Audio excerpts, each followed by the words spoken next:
আসসালামু আলাইকুম রহমতুল্লাহি ওবরাকাতুহ। আলহামদুলিল্লাহি ওয়াহদা ওয়াসসালাতু ওয়াসসালামু আলা মান লা নাবিয়্যা বা'দা ওয়া আলা আলিহি ওয়া সাহবিহি ওয়া মাওয়ালা। মনে রাখতে হবে গুনাহ তিন প্রকার। গুনাহ কয় প্রকার? তিন প্রকার। কিন্তু আমাদের দেশের মানুষ জানে গুনাহ দুই প্রকার। আপনি ৯৯ ভাগ মানুষ জিজ্ঞাসা করলে বলবে যে গুনাহ দুই প্রকার, কবিরা গুনাহ, সগীরা গুনাহ। আপনারা বলছেন যে এমন না, এটা পুরা সমাজ মানুষ সবাই বলবে যে দুই প্রকার, কিন্তু আসলে গুনাহ কয় প্রকার? তিন প্রকার। আল্লাহ সুবহানাহু ওয়া তাআলা নিজেই গুনাহকে তিন ভাগে ভাগ করছেন।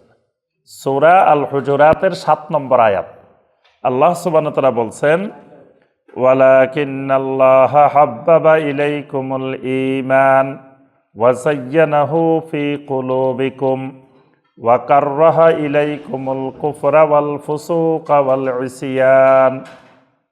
ওয়া কাররাহা ইলাইকুম, আল্লাহ রাব্বুল আলামিন তোমাদের নিকট অপছন্দনীয় করে দিয়েছেন। কি অপছন্দনীয় করেছেন? আল কুফর ওয়াল ফুসুক ওয়াল ইসয়ান। এখানে আল্লাহ সুবহানাহু ওয়া তাআলা গুনাহটাকে তিন ভাগে ভাগ করছেন। একটাকে নাম দিছেন কুফর, একটাকে নাম দিছেন ফুসুক, একটাকে নাম দিছেন ইসয়ান। কোরআনিক নাম হলো এই তিনটা, একটা হলো কুফর, একটা হলো ফুসুক, একটা হলো ইসয়ান। এখন আসেন কুফর কোনটা, ফুসুক কোনটা, ইসয়ান কোনটা? কুফর হলো আপনার ৪ ধরনের গুনাহ। কয় ধরনের গুনাহ? ৪ ধরনের গুনাহ। ৪ ধরনের গুনাহকে কুফরের গুনাহ বলে। এই গুনাহ করলে, এই গুনাহ যখন একটা গুনাহ করবেন, এই গুনাহ সাথে সাথে অনেকগুলো অ্যাকশন হয়ে যাবে। এই গুনাহটার সাথে সাথে অ্যাকশন, এটার আবার বিলম্বে অ্যাকশন না, অ্যাকশনটা সাথে সাথে। সাথে সাথে কি অ্যাকশন? এক নম্বরে আপনার ঈমানটা নষ্ট হয়ে যাবে, ঈমান ভেঙে যাবে। এই একটা গুনাহ করলে সাথে সাথে আপনি কাফের। এই একটা গুনাহ করলে সাথে সাথে অ্যাকশন, কাফের হয়ে গেছে। ২ নম্বরে আপনার এর আগে যত আমল করছেন এই পর্যন্ত সব বাতিল হয়ে গেছে। ৩ নম্বরে আপনি নাপাক হয়ে গেছেন। ৪ নম্বরে আপনি সকল সৃষ্টির মধ্যে সবচেয়ে নিকৃষ্ট হয়ে গেছেন।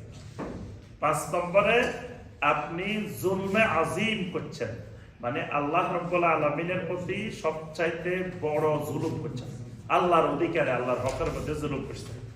আরো অনেক ভয়াবহ অ্যাকশন। তো এটা থেকে ফিরে আসার রাস্তা আছে। এটা থেকে ফিরে আসার রাস্তাটা হলো আবার আপনি নতুন করে ঈমান আনতে হবে। তো এই ঈমান আনার জন্য আপনি আবার কারো কাছে যাওয়া লাগবে না, নিজে নিজে ঈমান আনলে হবে। তবে এখানে কথা আছে, গুনাহটা যদি আপনি প্রকাশ্যে করেন, এই কুফরের গুনাহটা যদি প্রকাশ্যে করেন, বা ফেসবুকে করছেন বা অনলাইনে করছেন কুফরের গুনাহটা, আপনাকে তাওবাটাও ওই ফেসবুকে অনলাইনে প্রকাশ্যে করতে হবে, গোপনে করলে হবে না। কারণ আপনি যে ফিরে আসছেন আবার ঈমান আনছেন, এটা জানতে হবে। যেহেতু আগে আপনি কুফরিও প্রকাশ্যে করছেন, কুফরি গোপনে করেন নাই। কুফরি গোপনে করলে আপনি তওবা গোপনে করবেন, এটা জানানোর দরকার নাই কাউকে। তবে এটা তওবা হলো আবার নতুন করে ঈমান আনতে হবে। তো কুফরের গুনাহ কোনগুলা? ১ নম্বর হলো কুফরে আকবার। কুফরে আকবার, কুফর ২ রকমের হয়, একটা কুফরে আকবার আর একটা কুফরে আসগার। তো ছোট কুফরি আর বড় কুফরি। তো বড় কুফরির যে গুনাহ, আমার যে বইটা আছে কুফর মুক্ত ঈমান ও আমল, এটার মধ্যে লিখবেন প্রায় ১০০-র কাছাকাছি বড় কুফর, কুফরে আকবর এর মধ্যে বর্ণনা করা আছে। আরবি ভাষায় অনেক বই আছে বড় কুফরের। তারপরে শিরকে আকবর, শিরকে আকবর বড় শিরক, এটা কুফরের গুনাহ। তারপরে নেফাকে ইতিকাদি, মানে মুনাফিকিটা ২ রকমের, একটা আমলগত মুনাফিক আর একটা কি আকীদার মুনাফিক। আকীদার মুনাফিকটা কুফরের গুনাহ, আর আমলের মুনাফিকটা কবিরা গুনাহ। আকীদার মুনাফিকটা কুফরের গুনাহ। কয়টা গেল? ৩টা। ৪ নম্বর বেদাতে ইতিকাদি। বেদাতও ২ ধরনের আছে, একটা হলো আকীদার বেদাত আর একটা হলো আমলগত বেদাত। আমলগত বেদাত এটা কবিরা গুনার চাইতে বড়, কিন্তু কুফরির চাইতে ছোট। কিন্তু যেটা আকীদার বেদাত, বিশ্বাসের মধ্যে আকীদার মধ্যে বেদাত, এটা কিন্তু কুফরির গুনাহ। তাহলে কুফরির গুনাহ কয়টা? এতক্ষণ কি বললাম বুঝেন নাই মনে আমার? হ্যাঁ, কুফরির গুনাহ তো অনেক, কিন্তু কয় ধরনের গুনাহ কুফরির গুনাহ? 4 ধরনের। 4 ধরনের গুনাহকে কুফরির গুনাহ বলা হয়। আল্লাহ পাক 1 নম্বরে কুফরির গুনাহ বলছেন। 4 ধরনের গুনাহকে কুফরির গুনাহ। একটা হলো কুফরে আকবর, শিরকে আকবর, নেফাকে এতেকাদি, সকল মুনাফিকি না, শুধু আকীদার মুনাফিকি। আর একটা বেদাতে এতেকাদি, মানে আকীদার বেদাত। এবার বলতে পারবেন? জি, দেখি আপনি বলেন, হাত তুলছেন, যাতে আপনি বলেন দেখি কোন 4টা গুনাহ কুফরির।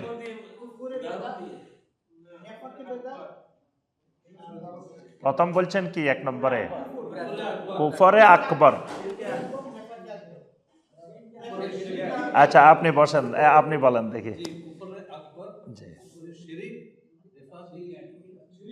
শিরক আকবর। জি, তার আচ্ছা, সুন্দর করে কে বলতে পারবেন দেখি? মুরব্বীদের থেকে বলবো, যুবকেরা বললে হবে না। দেন বলেন, আপনি বলেন।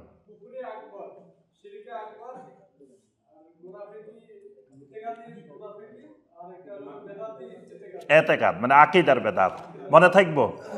এই 4টা গুনাহ হলো কুফরের গুনাহ। এবার আসেন ফুসুক। প্রশ্ন পরে, এবার প্রশ্ন থাকলে এটা নোট করে রাখেন, পরে আমরা শুনবো। জি জি, এখন ধরেন এটা বুঝাইতে গেলে তো আবার 4টা ক্লাস লাগবে।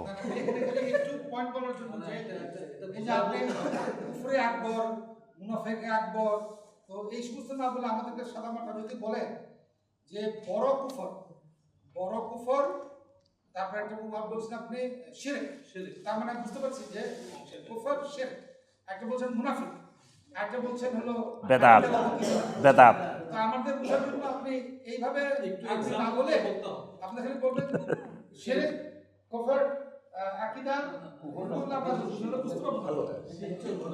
যে না বুঝতে পারছি, এটা বলা দরকার, কিন্তু বলতে গেলে তো আমাদের যে মূল আলোচনা আজকে কবিরা গুনাহ, আমাদের মূল আলোচনা কবিরা গুনাহ, কুফরি মূল আলোচনা না। মূল আলোচনা আসার জন্য মানে ভূমিকার মধ্যে কথাটা বলতেছি, মূল আলোচনা ওইটা না। অল্প অল্প করলে তো সারা জীবন খালি কবি। আমরা 1 মাস 2 মাসে করি একটা প্রোগ্রাম, তা একদিনে যদি 5টা করি, তা এবার লাগবো কথা 5 14 70 14টা, মানে 2 বছর লাগবো খালি কবিরা গুনার আলোচনা করতে। তা এত বছর ধৈর্য ধরতে পারবেন? আচ্ছা, ইনশাল্লাহ আমরা চেষ্টা করবো আস্তে আস্তে বোঝানোর। তো মানে সংক্ষেপে মনে রাখবেন, আর এটা বোঝার জন্য আপনি আমার বই পড়লে একবারে মানে ইয়ার মতোই সহজভাবে আপনি মুখস্থ করে ফেলতে পারবেন। কুফরি আকবর কোনটা কোনটা আমি বললাম তো, যে আমার যে কুফরের বই, এখানে একেবারে বিস্তারিত বলা আছে যে কোনটা কোনটা কুফরে আকবর। এরপরে শিরিকের বই যে আছে, শিরিক মুক্ত ঈমান ও আমল গড়ি, এখানে কোনটা কোনটা শিরিকে আকবর সব দেওয়া আছে। তারপরে আপনার নেফাক আর বেদাতের উপরে আমাদের খুতবার বইতে কিন্তু বিস্তারিত দেওয়া আছে। এই আমার বইগুলো পড়লে মানে এগুলো একবারে পান্তা ভাতের মতো একবারে সহজ হয়ে যাবে ইনশাল্লাহ। আর সংক্ষিপ্ত কথা, কুফরে আকবর মানে যেই কুফরগুলো আপনার আল্লাহ সুবহানাহু ওয়া তাআলার কোনো বিধানকে অস্বীকার করে, এরকম কুফরগুলো কুফরে আকবর। আল্লাহর কোনো বিধান মানে ধরেন কোরআনে কারিমের প্রথম থেকে শেষ পর্যন্ত যতগুলো আয়াত আছে, এর মধ্যে কোনো একটা শব্দকে, কোনো একটা বাক্যকে, কোনো একটা বিধানকে কেউ অস্বীকার করলো, এটা কুফরে আকবর। তারপরে কেউ আল্লাহ এবং তার মাঝখানে একজনকে মধ্যস্থতাকারী বানায় তার কাছে দোয়া চাইলো, তার কাছে কিছু চাইলো, তার উপরে তাওয়াক্কুল করলো, তার কাছে শাফাআতের আশা করে, শাফাআত চায়, এটা কুফরি, এটা কুফরে আকবর। এরপরে নবী সাল্লাল্লাহু আলাইহি ওয়াসাল্লামের হাদিস সুন্নাহ, নবী সাল্লাল্লাহু আলাইহি ওয়াসাল্লামের হাদিসের কোনো একটা বিষয়কে অস্বীকার করা, এটা কুফরি। নবী সাল্লাল্লাহু আলাইহি ওয়াসাল্লামের হাদিসের কোনো একটা বিষয় নিয়ে ঠাট্টা বিদ্রূপ করা, এটা কুফরে আকবর। এরকম অসংখ্য কুফরে আকবর আছে। শিরকে আকবর কোনগুলা? শিরকে আকবর যেমন আল্লাহর যত ইবাদত, এই ইবাদত যদি বান্দাকে করা হয় এটা শিরকে আকবর। যেমন ধরেন সেজদা করা, সেজদা আল্লাহর অধিকার। এখন কেউ যদি ফির সাহেবকে সেজদা করি বসে, কোনো কবরে মাজারে যায় সেজদা করি বসে, এটা শিরকে আকবর। তারপরে এরকম আল্লাহর যত আল্লাহর জন্য মান্নত করা হয়, কেউ যদি কোনো ব্যক্তির জন্য মান্নত করে, কোনো অলির জন্য মান্নত করে, কোনো কবরের জন্য মান্নত করে, এটা শিরকে আকবর। এরকম অসংখ্য, মানে আল্লাহর যত ইবাদত আছে, একটা ইবাদতের ক্ষেত্রে যদি আল্লাহর সাথে অন্য আল্লাহর কোনো গায়রুল্লাহকে মাখলুককে সম্পৃক্ত করে, এটা শিরকে আকবর। নেফাকে এতেকাদ, নেফাকে এতেকাদ মানে বাহ্যিকভাবে সে মুসলিমের পরিচয় দেয়, মুসলিমের লেবাস দেখায়, মুসলিমের সব করে, কিন্তু ভিতরে ভিতরে সে নামাজ যে ফরজ এটা মনে মনে স্বীকার করে না। মানে বাহ্যিকভাবে কিছু কয় না, কিন্তু ভিতরে ভিতরে সে মনে করে নামাজ না পড়লেও চলে বা নামাজ পড়ার দরকার নাই। তাহলে তার ভিতরের বিশ্বাসটা নেফাকে এতেকাদ, আকীদার মুনাফিকি। আর আমলের মুনাফিকি হলো যেমন মিথ্যা কথা বলে, তারপরে ওয়াদা খেলাপ করে, আমানতের খেয়ানত করে, এগুলো নবী সাল্লাল্লাহু আলাইহি ওয়াসাল্লাম বলছেন যে আমলের মুনাফিকি। কিন্তু আকীদার মুনাফিকি হলো যে সে বিশ্বাস, ইসলামের অনেক জিনিস সে বিশ্বাস করে না, কিন্তু প্রকাশ্যে সে বলে না।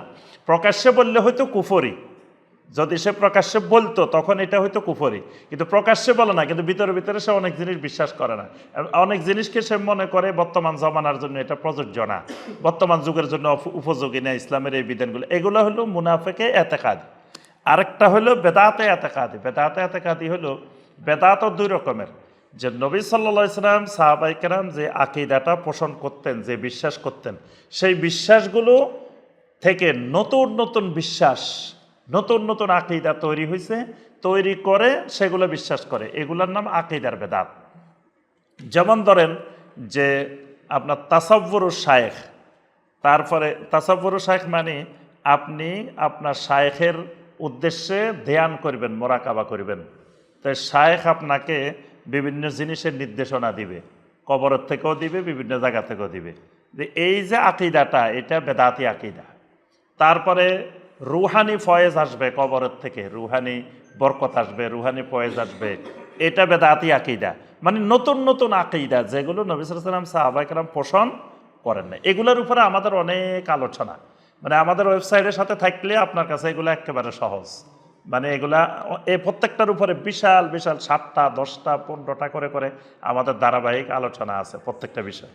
তো আমরা মূল কথা যেটা বলছি, 1 নম্বর গুনাহ কুফরের গুনাহ, 2 নম্বর গুনাহ ফুসুকের গুনাহ। ফুসুক, ফুসুক মানে ফেস্ক, ফেস্ক মানে সীমা লঙ্ঘন। এই সীমা লঙ্ঘনটা হলো কবিরা গুনাহ। এই সীমা লঙ্ঘনটাকে বলা হয়, এটার আরেক নাম কবিরা গুনাহ।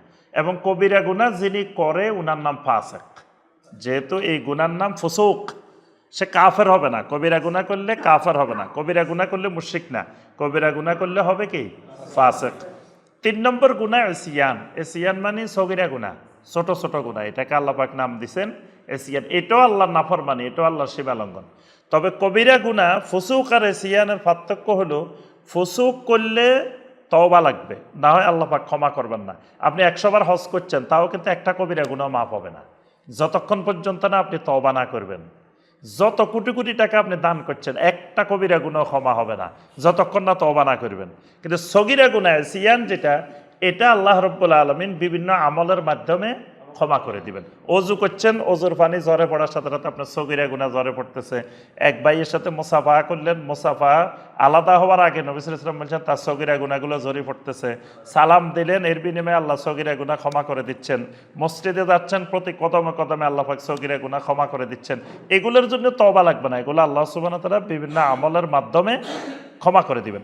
তবে সগীরা গুনাহ যদি আপনি জেনে শুনে কন্টিনিউ করতে থাকেন, এটার উপরে ইস্তেকামত থাকেন এবং এটাকে ধারাবাহিক করতে আসেন, সগীরা গুনাহ মনে করতেছেন যে এটা তো বড় গুনাহ না, এটা ছোট গুনাহ, তখন এই ধারাবাহিকতার কারণে এই ছোট গুনাহটাও বড় গুনাহে রূপান্তর হয়ে যাবে।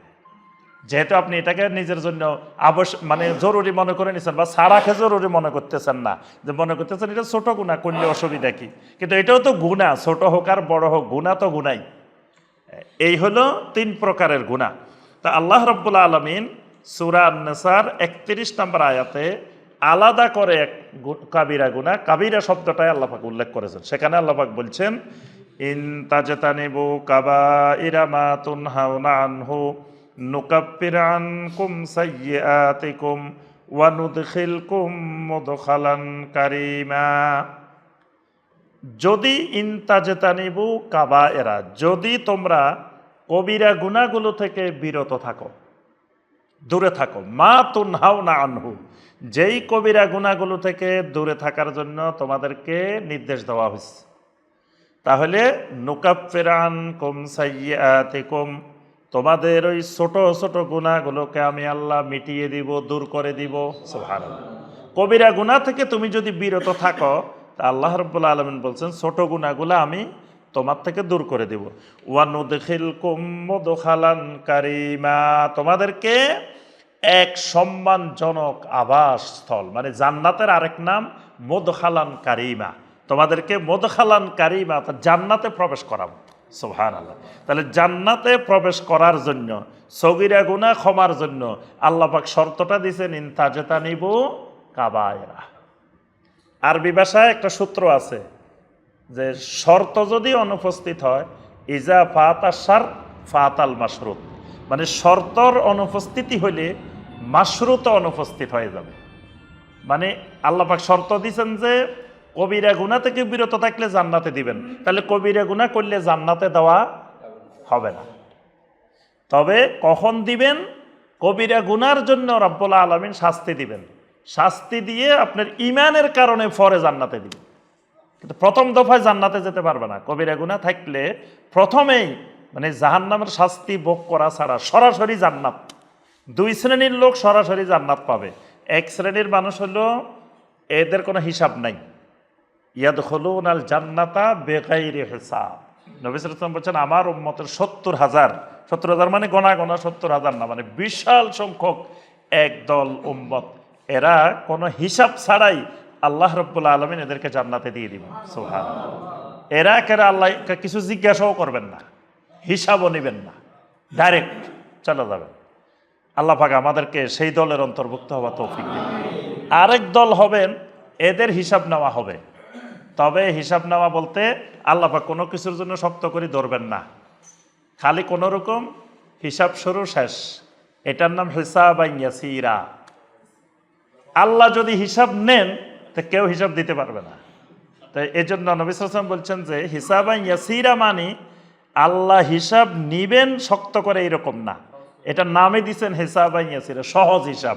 সহজ হিসাব মানে আল্লাহ রাব্বুল আলামিন তার থেকে সামান্য হিসাব নিয়ে জান্নাত দিয়ে দিবেন। আরেক শ্রেণী জান্নাতে যাবে, তবে তারা ওই কবিরা গুনাহওয়ালা। এরা কবিরা গুনাহের জন্য প্রথমে জাহান্নামে যাবে, পরবর্তীতে আল্লাহ রাব্বুল আলামিন এদেরকে জান্নাতে দিবেন। অর্থাৎ কবিরা গুনার দ্বারা ঈমান যাবে না, এজন্য সে পরবর্তীতে ঈমানের কারণে, ঈমান যদি বিশুদ্ধ থাকে তাহলে সে জান্নাতে যাবে। সূরা আলে ইমরানের 193 নম্বর আয়াতে আল্লাহ পাক বলেন রব্বানা ফাগফির লানা যুনুবানা ওয়া কাফির আন্না সাইয়্যাতিনা। রব্বুল আলামিন আমাদের যুনুবকে ক্ষমা করে দেন, সাইয়্যাতকে দূর করে দেন। এখানে কবিরা গুনাহকে আল্লাহ পাক নাম দিয়েছেন যুনুব, জাম্বন, জাম্বনের বহুবচন যুনুব, আর সগীরা গুনাহকে নাম দিয়েছেন সাইয়্যাত। নবী সাল্লাল্লাহু আলাইহি ওয়াসাল্লাম আর একটি হাদিসের মধ্যে বলছেন as-salawatul khams wal jumu'atu ilal jumu'a wa ramadanu ila ramadan mukaffiratul lima bainahunna idza jtunibatil kaba'ir। 5 ওয়াক্ত সালাত মানে এক সালাতের পরে আরেক সালাত, মাঝখানের গ্যাপ। ওয়াল জুমুআতু ইলাল জুমুআ, এক জুমা থেকে আরেক জুমা। ওয়া রমাদানু ইলা রমাদান, এক রমাদান থেকে আরেক রমাদান। মুকাফফিরাতুল লিমা বাইনাহুন্না, মাঝখানে যেই গুনাহগুলো হয়ে যাবে এইগুলার জন্য এটা কাফফারা হয়ে যাবে। সুবহানাল্লাহ। তবে শর্ত হলো কি, ইজা জতুনিবাতিল কাবায়ের, যদি সে কবিরা গুনাহ থেকে বিরত থাকে। এই হাদিসটা কিন্তু জটিল, খুব কঠিন কথা। সগীরা গুনাহ মাফ হবে না যদি কবিরা গুনাহ থেকে বিরত না থাকে। আমরা তো মনে করতেছি সগীরা গুনাহ এমনি এমনি খালি আমলের সাথে মাফ হয়ে যাচ্ছে, কিন্তু নবী সাল্লাল্লাহু আলাইহি ওয়াসাল্লাম বলতেছেন যে আপনি জোহর পড়ছেন, আসর পড়তে গেছেন, এই আসরটা জোহরের পরে আসরের মাঝখানে যে সগীরা গুনাহ হয়েছে, আসর পড়ার দ্বারা রব্বুল আলামিন ওই সগীরা গুনাহগুলো দূর করে দিবেন। সুবহানাল্লাহ। তবে শর্ত দিছেন, আবার শর্তবিহীন না। ইজাজ তুনিবাতিল কাবার, আপনি মাঝখানে কোনো কবিরা গুনাহ করেন নাই, তাহলে আল্লাহ সুবহানাহু ওয়া তাআলা সগীরা গুনাহগুলো ক্ষমা করবেন। ঠিক এক জুমা থেকে আরেক জুমা, এই জুমার পরে মাঝখানে যত সগীরা গুনাহ হয়েছে পরবর্তী জুমার দ্বারা আল্লাহ পাক ক্ষমা করে দিবেন। কিন্তু শর্ত, এই এক সপ্তাহের মধ্যে কবিরা গুনাহ করা যাবে না। ও রমাদান ও ইলা রমাদান, এক রমাদান থেকে আরেক রমাদান। শর্ত ওই ইজাজ তুনিবাতিল কাবায়ের, কবিরা গুনাহ থেকে যদি সে বিরত